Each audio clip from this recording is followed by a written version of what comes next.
You're not meant to do shit, man. Just meant to fade into nothingness. Fucking waste of time. Nobody likes you.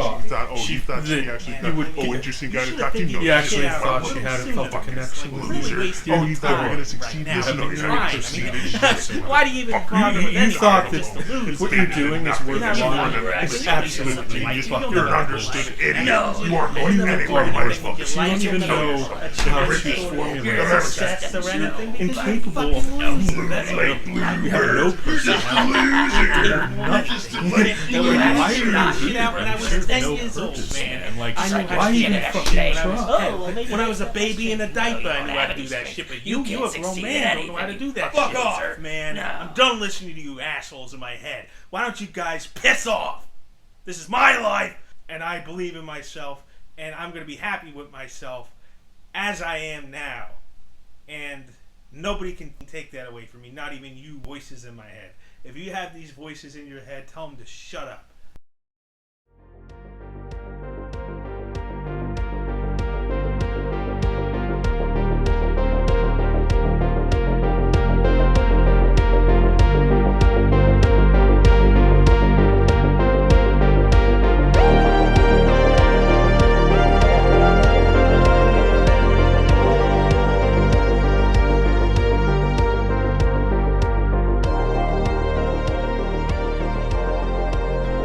Welcome to Let's Talk About the Deep Stuff. Off the cuff and candid conversations about the big topics in the world, but also diving deep into yourself and doing the inner work and talking about, like in this episode, it's one of my first solo episodes in a while.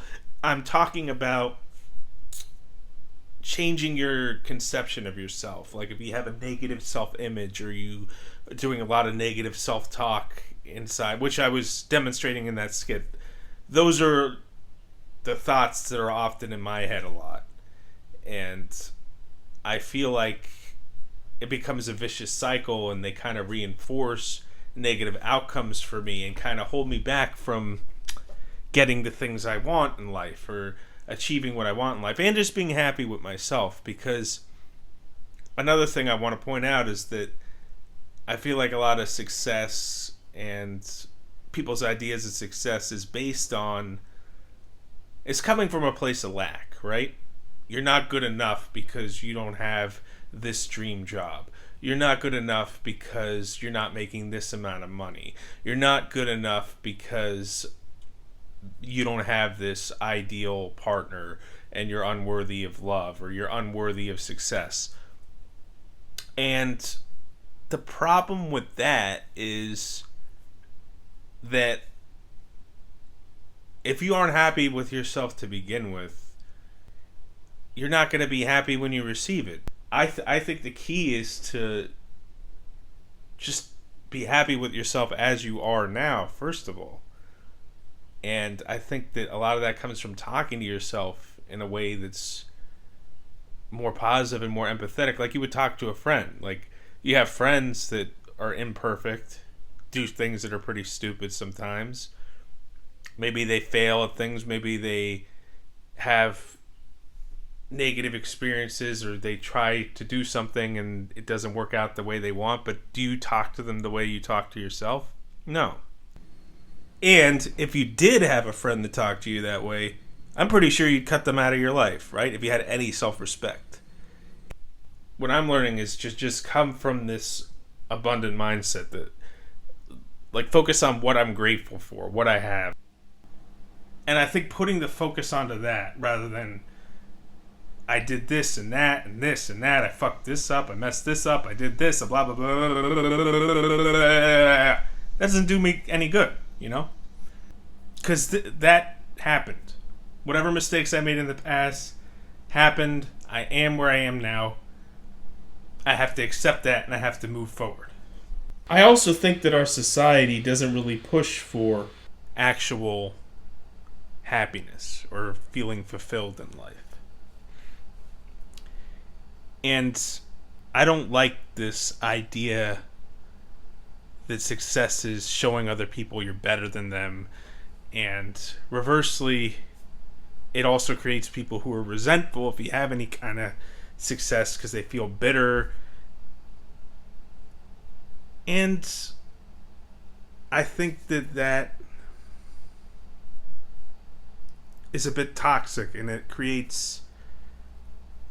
I think that has to do with why a lot of people struggle with negative self-talk, because we live in a society where we're constantly comparing ourselves to others and focusing on what we don't have, and that this makes you better because you have a bigger house, you have a better car.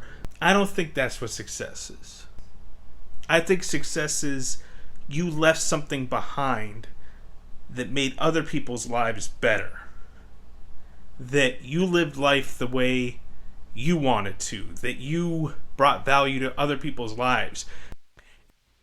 Also, if you are one of these people who think you're better than the cashier you interact with, or you're better than the nanny who takes care of your kids, or you're better than the person who does work on your house, or you're better than the janitor, or the woman who's cleaning the building you're in, or whatever, you're not better at all. You are a superficial person who's incapable of empathy, and you've probably never had to work a job in your life to get by, or it's a rags to riches story, and in that case, like, so what? Like, that doesn't give you an excuse to be a shitty person either. We value people based on how nice their car is, how big their bank account is, how many Instagram followers they had. Oh, they went to this school. Oh, they went to that school. No, we don't value their character. We don't value their heart. We just value bullshit. And that's why we have sociopaths running the world. Congratulations, humanity. Anyway, I was getting on my soapbox a bit there, I know, but we were on the topic of what success means to a lot of people and some of the flaws I see in that, and it was just some stuff I need to get off my chest. But anyway, getting back to the main topic. So I'm going to share something that I think is relevant to what we've been talking about. And it was a post I saw on Facebook.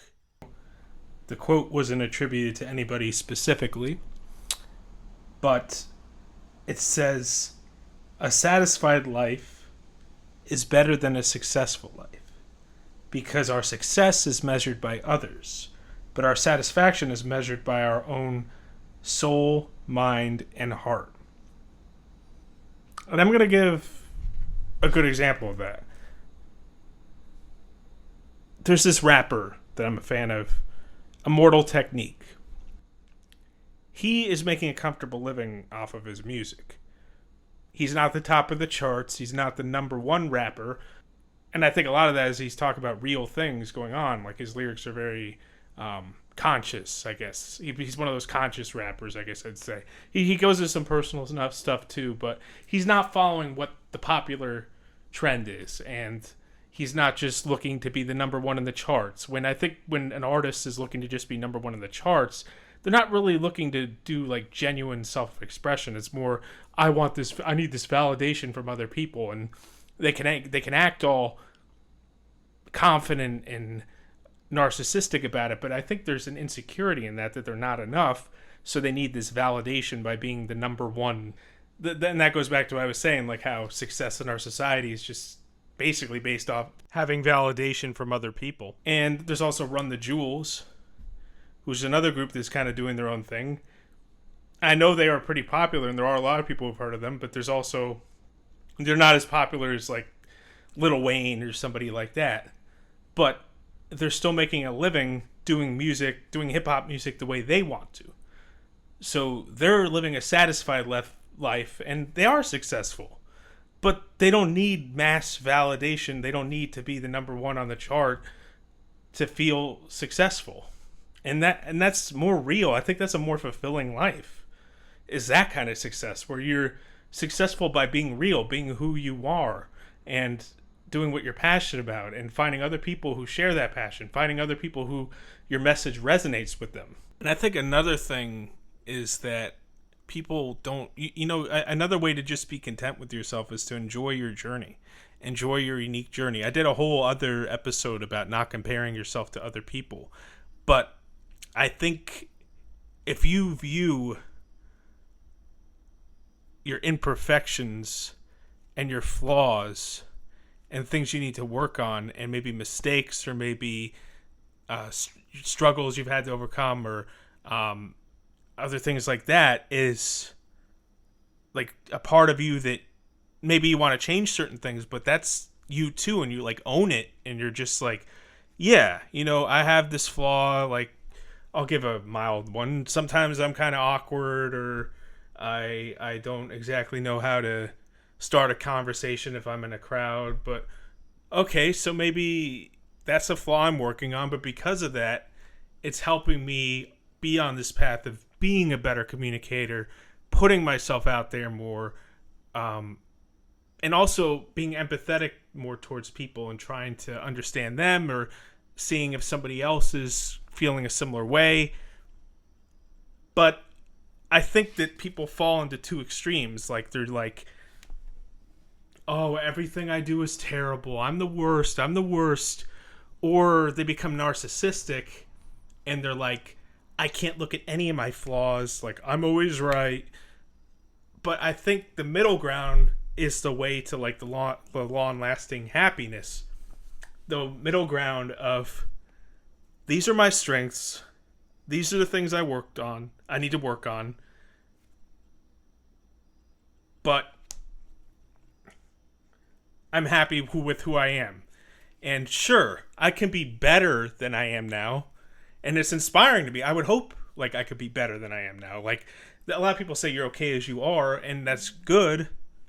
It's good to be happy with yourself as you are, but it's also inspiring to think I could be better than this. I could be a better version of this. Like, and I think that's the journey. Like, a lot of people don't just appreciate the journey. They want everything to just be like a smooth path to success, and they're like every failure is just like, oh, I should give up now. But no, that's the journey. And okay, maybe you didn't get to this point the same time this person did, but you're at this point because this is your journey.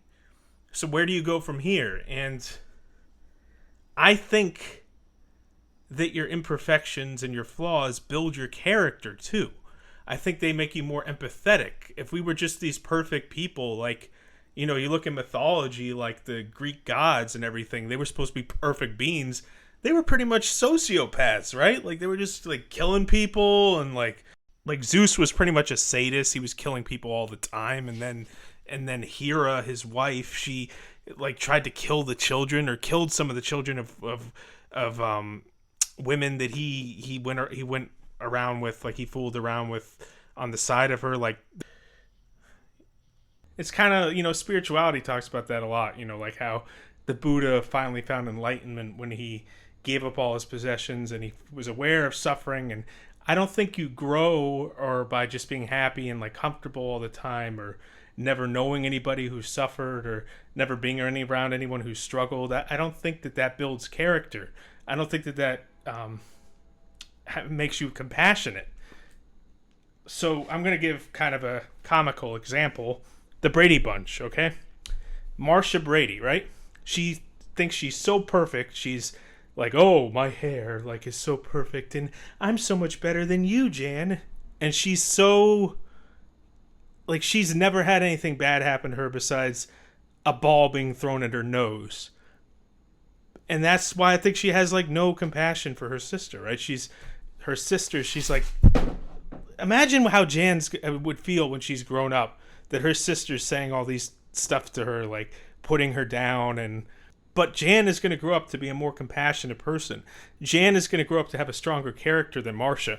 And Jan is going to be someone, when she grows up, someone that more people are going to seek like a long-lasting relationship with, because she can actually have an intelligent conversation. She has more depth, and she has a good heart, and she talks about other things besides just like how pretty her hair looks or whatever Marsha likes to talk about. Now, to get into my own journey a bit and some of my own imperfections, I didn't always have the best social skills. I didn't always have the best communication skills. And it took me a while to learn how to really form connections with people. And also, a lot of times I didn't read social cues, or I'd do things that would turn people off unintentionally.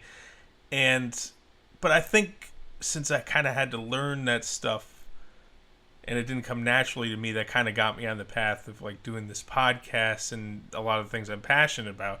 And of course, you listen to the negative self-talk in the beginning. I kind of got back into one of those moods recently. I'm like, what's the point of anything I'm doing? None of this is going anywhere. Blah blah blah blah blah blah blah blah blah. But I can't listen to that voice. I knew this guy in high school named CJ, and he wasn't a super close friend of mine, but I looked up to him. I viewed him kind of like an older brother at school in a lot of ways, and he introduced me to Sepultura, which is, I think I pronounced that right, well, like my favorite metal band. And I was listening to them when I was 13, but he got me into like more of their stuff and like more of Max's stuff. That's why I'm a big Max Cavalera fan. Anybody who listens to metal will know what I'm talking about. But he died not too long ago, so I kind of wanted to honor him in this episode by saying that there was something he wrote in my yearbook sophomore year. He was a senior, I was a sophomore. He wrote, "You're the man, Sean. Never change. People will love you for who you are." And that's lately something I've been thinking about. I just gotta be like, this is who I am, you know? And I gotta focus on what I think of myself, not be so caught up in neediness and seeking external validation, which is something I talked a lot about in the first episode. The author Mark Manson, in a lot of his writings, talks about vulnerability, which I think is an important thing to mention when we're talking about improving your conception of yourself and living a life that's more true to yourself, which is really the main theme of this episode. He talks about vulnerability not as being weak, or because I know that's how a lot of people perceive it, that, you know, you just cry and you're insecure and you just talk about, not that there's anything wrong with crying if you need to, but I mean, you just talk about your insecurities all the time, or you're always seeking approval. Like vulnerable means like some kind of weakness, but actually the way he talks about it is actually the opposite. Some examples of what he describes as vulnerability are: you tell a joke that you really think is funny and you're okay if nobody laughs. You really like someone, you let them know you like them and you ask them out and you're okay with whatever the outcome is.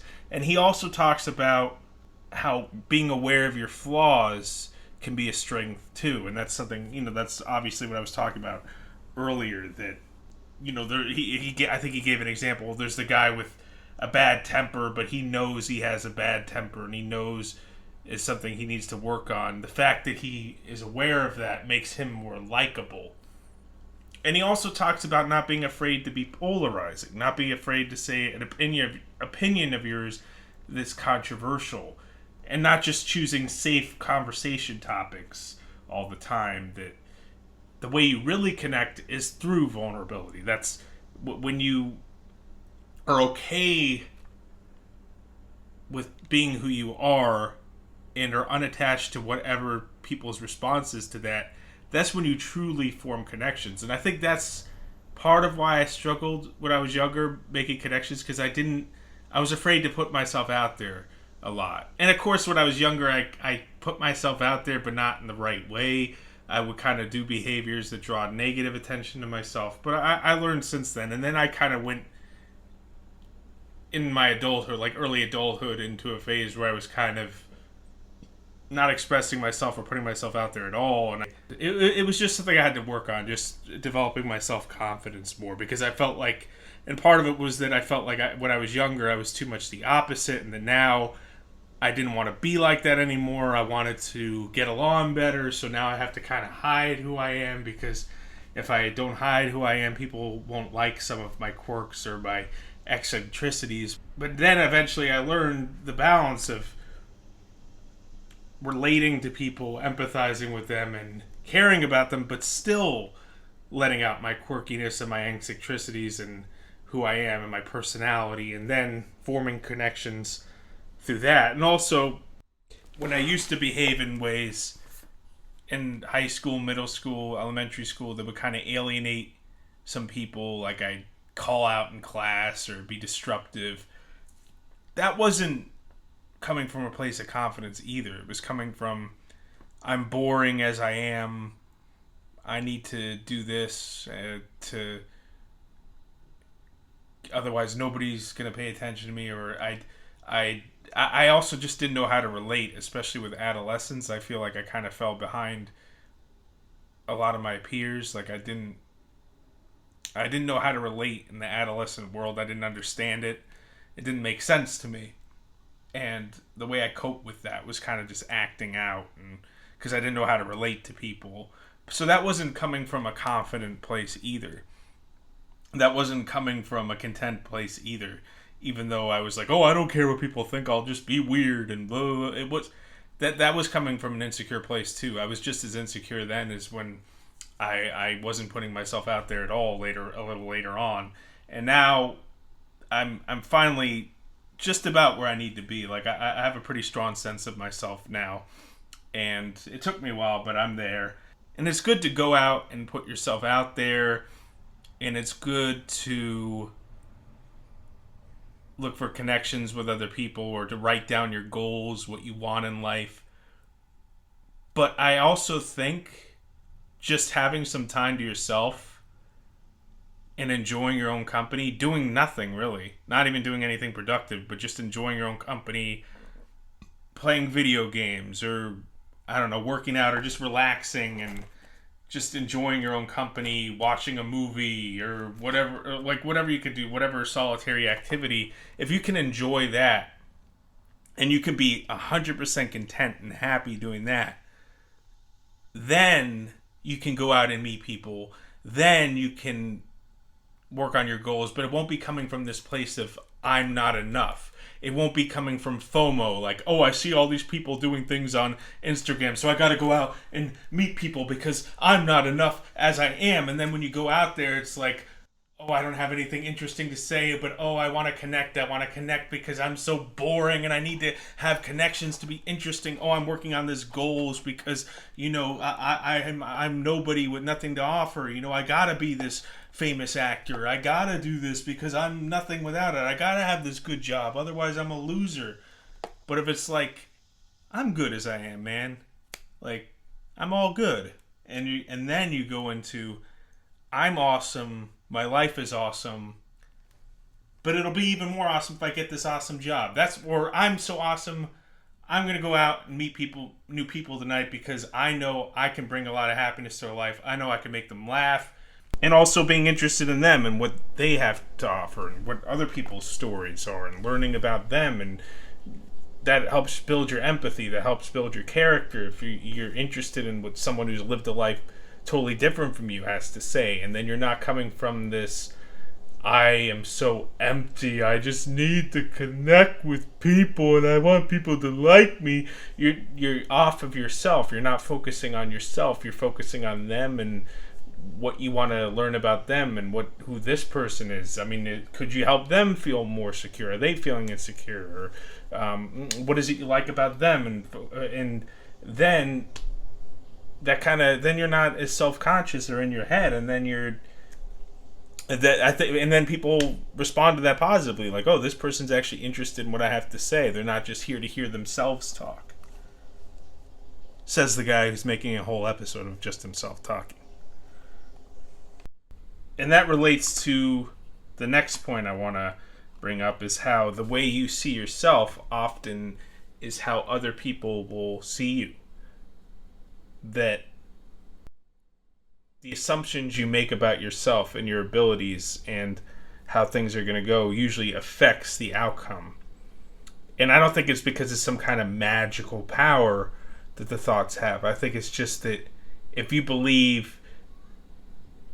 you're in a relationship and you believe this person is going to break up with you or they're going to cheat on you, you're going to act in ways that kind of bring about that outcome. Or if you think that, oh, I'm going to lose this job, you know, everything's going terrible, or I fail at every project I do, then you're going to act in ways and you're just going to fulfill that. Because if you flip it and you're like, you know, I'm a funny guy, these people are really gonna enjoy being around me, or I'm I am good at what I do. I'm going to do a great job on this project, and it's going to be successful, or I'm great at this. If you assume that you're great at something, and you assume that you're going to keep getting better at something, then even if you get criticism, it's like, okay, that's just helping me be better at this thing I'm already good at. And also, if you like, the approach I make to this podcast is I try to make episodes I really enjoy. I try to make content I really enjoy, and I'm just like, wow, this is awesome. And if I think it's awesome, someone else is going to think it's awesome. And even if I get negative feedback on it, then it's kind of like, well, I did the episode I wanted to do. I created what I wanted to create. So maybe that person didn't like it, but someone else would. And it would bother me less than if, I just kind of put it out there and I'm like, I don't really know what I'm doing. I hope people like this, and then someone criticizes it, then I'll be like, oh, it was why do I even bother with this podcast? Now, I saw recently an article. It was an article with a link to a video of Bryan Cranston talking about his approach to being an actor. And Bryan Cranston, of course, is Walter White in Breaking Bad, and he was Hal in Malcolm in the Middle. I'm sure you all know who he is, but he was mentioning this. He was talking about his approach to an actor, but I think what he said could be applied to other areas of life as well. And there's an article you can look it up on Google when I'm talking about it. It says Bryan Cranston don't audition to get the job. And he says an actor is supposed to create a compelling, interesting character that serves the text. You present it to the environment where your audition happens, and then you walk away. And he also talks about how there's a lot of things you don't consider. Maybe they have a particular type in mind for the role. Maybe there's things outside of your control. So really, all you could do is, this is my interpretation of the role. This is my best. I'm going to show you it, and you're there to just show them this is my best. You're not going there like, I'm going to win them over. I'm going to get them to give me the part. It's just, this is my best version of the part, and everything else is out of my control. I did my best. And he said when he developed that attitude, he started getting more roles, and his career took off. And I think that's something you can not only apply to acting, but anything else. Like, let's say you go to a job interview, and rather than thinking, in this job interview, I'm going to get the job, I know they're going to love me, you just say, I'm going to focus on what my best qualities are, what I know I can bring to the role. I'm going to focus on why I know I would be a good fit. And then everything else is out of my control, because I'm just showing you, this is what I have to offer, and either you'll like it or you won't. And you could, with dating, it could be the same thing. Like, I'm just going to be my best self, have a good time. I know what my good qualities are. I know what my worth is. And whether it works out or not, that's not a reflection of me. It just wasn't the right fit. But either way, you'll be in a better state of mind. So that's pretty much most of what I wanted to say. The main points I've made are to be happy or be more content and live a life true to yourself is focus on achieving success, not in others people's eyes, but in your own eyes. Focus on, how do I create a life that I'm personally happy with, and not paying attention to whether people like it or don't like it. The other thing is, be happy with who you are and be confident, but that doesn't mean you can't also recognize your flaws or mistakes and be like, yeah, I need to work on that. Because, an insecure person, they receive any kind of criticism, they're like, oh, I don't do that, that's not me, I'm all right and they're all wrong. No, you could say, yeah, you know what, I really did mess up, I need to work on that. And you don't need to go into beating yourself up or putting yourself down. You know you're a great person. You know that one instance or one mistake or one situation where you act in a way you're not proud of doesn't reflect you as a whole. It doesn't reflect your whole being. It's just, you acted that way in that moment, and yeah, sometimes I fuck up and I do this, or sometimes I lose my temper, or sometimes I can be inconsiderate, but I'm working on that. I'm trying to be more considerate. And then you just move on and do better. And you're more likely to improve those mistakes if you don't beat yourself up about it and you just accept it. And I know meditation talks about that a lot too, is you have to accept, like radical, there was a book, Radical Acceptance, that talked about just radically accepting the situation or how you are now. And it doesn't mean that, oh, I'm okay with all my flaws or things I need to work on, or I'm totally okay with my situation. It's, you accept it and you don't resist it. You live fully in the moment. And you'd be like, okay, I'm here now. This, what is. And then from that acceptance, you can work towards actually changing it, or changing yourself, or bettering your situation from just accepting where you are now, not thinking, oh, if I had made this choice in the past, I'd be here, or, oh, things are going to be better in the future, or worrying about the future. Focus on how you feel about yourself more than how others see you, but also that doesn't mean you can't be considerate and care about others, but just start seeing yourself as a person you'd like to be around. Start enjoying your own company. Start being happy with yourself. And I think the more you believe in yourself and the more happy you are with yourself, the more other people will believe in you too. And two writers I really recommend for reprogramming your mind and reprogramming your thoughts are Neville Goddard and James Allen. And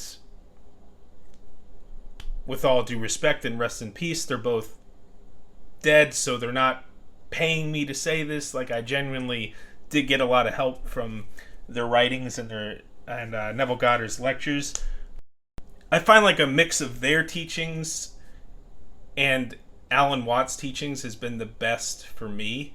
So being in the present and not being attached to my thoughts has been helpful, but also reprogramming my thoughts to serve me better, using my mind as a tool and learning to control it so it doesn't control me.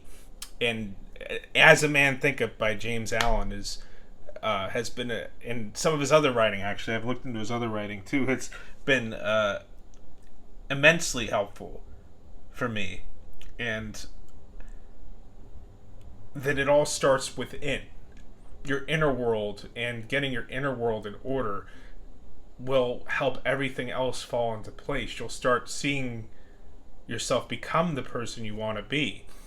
And Neville Goddard talks about assuming the feeling of the wish fulfilled and imagining you already are the person you want to be, imagining you've already achieved the things you want to achieve. And when you're in that state of having that feeling that you already have everything you need, and this kind of goes back to what I was talking about before of having the abundant mindset where you're not coming from a place of lack, that kind of draws more of what you want. When you focus on what you do have and what you're grateful for, you draw more of what you want. And I think when you focus on what you lack and what you don't have, you draw out more of what you don't want.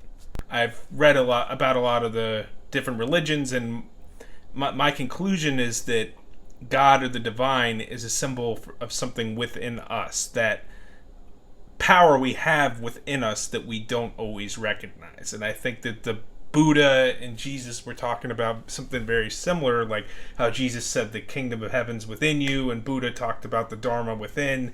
That is something within us, that we have the power to change our inner world. And from when we change our inner world, we can make changes to the outer world and create this heaven on earth, or create this peace on earth. And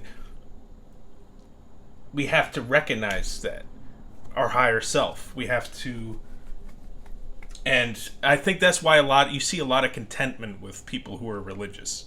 You see, because I'm not religious myself, I do believe in a higher power, but I don't subscribe to a particular organized religion. I've said before that Taoism kind of reflects more what I believe, because Taoism talks about sort of this higher intelligence and synchronicities and how everything's connected, but it doesn't give the full explanation, because I don't think we could understand the full explanation. I don't think it can be put into words. I think all religions do is they're metaphors that point to the answers, but they don't give us the full answers. And I know a lot of people interpret religion as literal actual fact, but to me they're just metaphors, and it's more, they come from a higher plane like of thinking, and they're written by people, but they come from that higher state, and there's not an easy way to express what they learn in that higher state, so they speak through metaphors and symbols. And of course, the human side of them brings in the prejudices of the times, the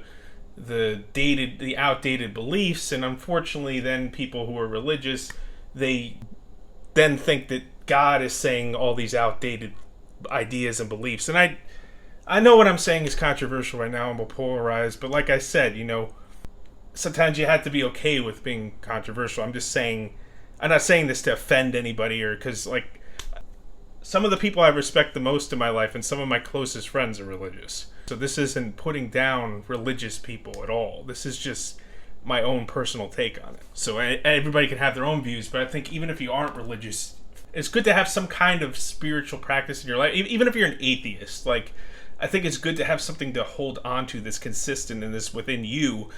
And I think that's why a lot of religious people are able to cope with hardships in their life, because no matter what happens, they still have their faith. And I think there's a way to kind of have that faith without necessarily needing to believe in a deity. So I think as an atheist, you could find that too.